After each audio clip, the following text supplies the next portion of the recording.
This is the record of the descendants of Terah. Terah became the father of Abram, Nahor, and Haran. And Haran became the father of Lot.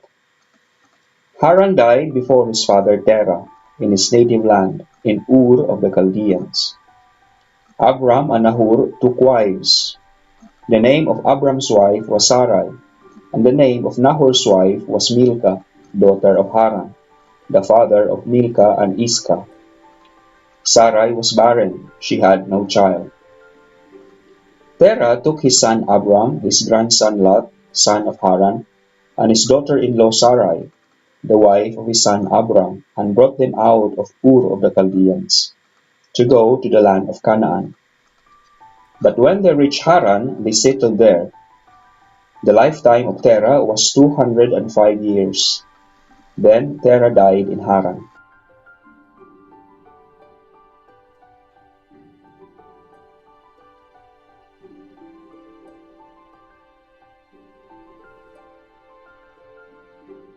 The Lord said to Abram, "Go forth from the land of your kinsfolk and from your father's house to a land that I will show you. I will make of you a great nation, and I will bless you. I will make your name great, so that you will be a blessing. I will bless those who bless you, and curse those who curse you. All the communities of the earth shall find blessing in you." Abram went as the Lord directed him, and Lot went with him. Abram was 75 years old when he left Haran. Abram took his wife Sarai, his brother's son Lot, all the possessions that they had accumulated, and the persons they had acquired in Haran, and they set out for the land of Canaan. When they came to the land of Canaan, Abram passed through the land as far as the sacred place at Shechem, by the terebinth of Moreh. The Canaanites were then in the land. The Lord appeared to Abram and said, "To your descendants I will give this land." So Abram built an altar there to the Lord who had appeared to him. From there he moved on to the hill country, east of Bethel, pitching his tent with Bethel to the west and Ai to the east. He built an altar there to the Lord and invoked the Lord by name. Then Abram journeyed on by stages to the Negev.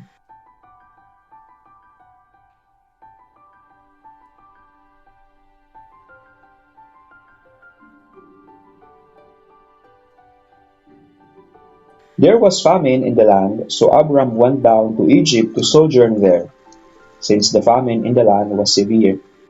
When he was about to enter Egypt, he said to his wife Sarai, "I know well how beautiful a woman you are. When the Egyptians see you, they will say, 'She is his wife.' Then they will kill me, but let you live. Please say, therefore, that you are my sister, so that it may go well with me on your account, and my life may be spared for your sake." When Abram came to Egypt, the Egyptians saw how beautiful the woman was. And when Pharaoh's courtiers saw her, they praised her to Pharaoh. So she was taken into Pharaoh's palace. On her account it went very well with Abram, and he received flocks and herds, male and female slaves, male and female asses and camels. But the Lord struck Pharaoh and his household with severe plagues because of Abram's wife Sarai. When Pharaoh summoned Abram and said to him, "How could you do this to me? Why didn't you tell me she was your wife? Why did you say she is my sister? So I took her for my wife. Here then is your wife. Take her and be gone." Then Pharaoh gave men orders concerning him, and they sent him on his way, with his wife and all that belonged to him.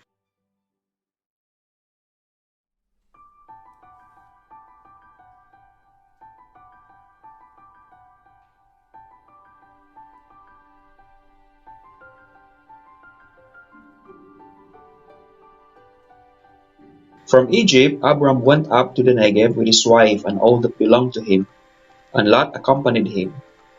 Now Abram was very rich in livestock, silver, and gold.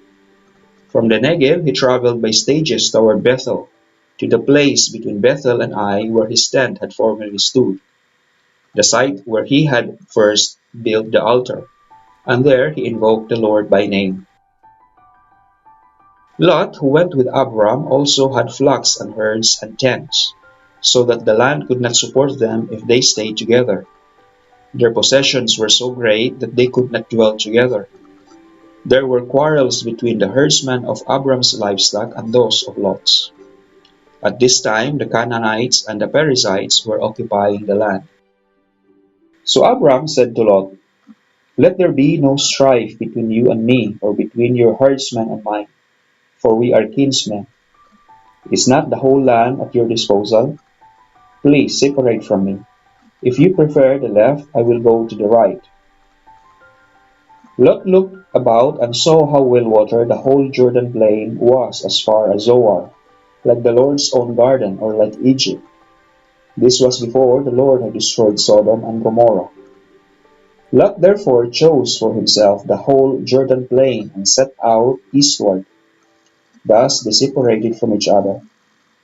Abram stayed in the land of Canaan, while Lot settled among the cities of the plain, pitching his tents near Sodom. Now the inhabitants of Sodom were very wicked in the sins they committed against the Lord. After Lot had left, the Lord said to Abram, "Look about you, and from where you are gaze to the north and south, east and west. All the land that you see I will give to you and your descendants forever. I will make your descendants like the dust of the earth. If anyone could count the dust of the earth, your descendants too might be counted. Set forth and walk about in the land through its length and breadth, for to you I will give it." Abram moved his tents and went on to settle near the terebinth of Mamre, which is at Hebron. There he built an altar to the Lord.